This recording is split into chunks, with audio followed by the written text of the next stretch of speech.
रामकृष्ण हरी सर्वांना.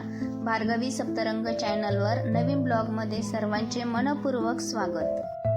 आम्ही म्हणजे शक्यतो मी स्वतःच्या गाडीतून प्रवास करत असतो, पण यावेळी देवदर्शनासाठी खास एसटीने जाण्याचा निर्णय घेतला आहे.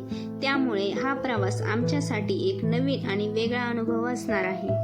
मी माझ्या गावाकडच्या आणि देवदर्शनाच्या प्रवासाचा अनुभव सांगणार आहे. बसमधून प्रवास करताना रस्त्याच्या दोन्ही बाजूला दिसणारी हिरवीगार शेती, झाडे, दुकाने, डोंगर आणि निसर्गरम्य दृश्ये मनाला आनंद देतात. पहिल्या दिवशीचा प्रवास संपवून दुसऱ्या दिवशीच्या तयारीला लागलो. दुसऱ्या दिवशी पहाटे उठून गाड्यांची पूजा वगैरे करून छानपैकी गाड्यांना हार घालून प्रवासाच्या तयारीला लागलो.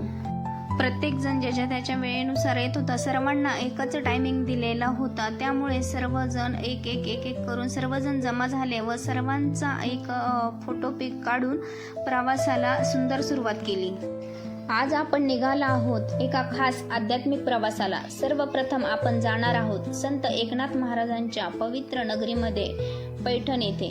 तर चला सुरू करूया आजच्या आपल्या प्रवासाला सुरुवात. देवदर्शनामुळे मनाला शांती मिळते आणि सकारात्मक ऊर्जा मिळते.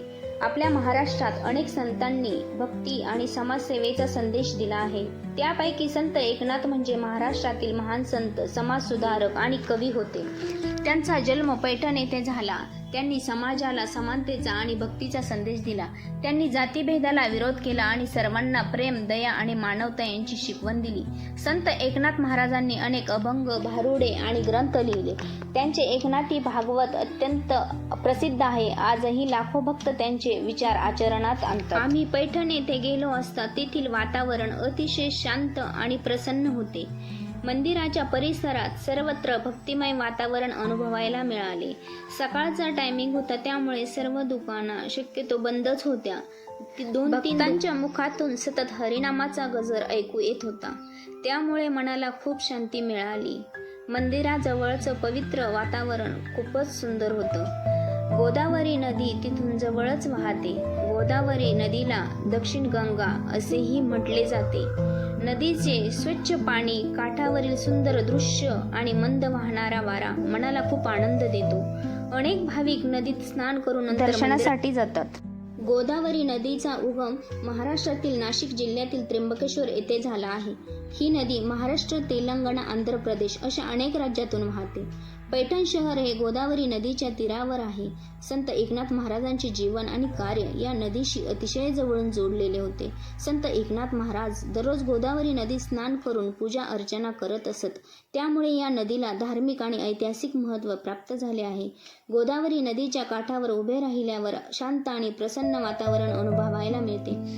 संत एकनाथ महाराजांचे मंदिर पैठण येथे गोदावरी नदीच्या काठावर वसलेले आहे. हे मंदिर महाराष्ट्रातील महत्त्वाच्या धार्मिक स्थळांपैकी एक आहे. दरवर्षी हजारो भाविक येथे दर्शनासाठी येतात. मंदिरात प्रवेश करताच अतिशय पवित्र आणि भक्तिमय वातावरण जाणवते. मंदिर परिसर स्वच्छ आणि सुंदर असून सर्वत्र भक्तिमय वातावरण असते.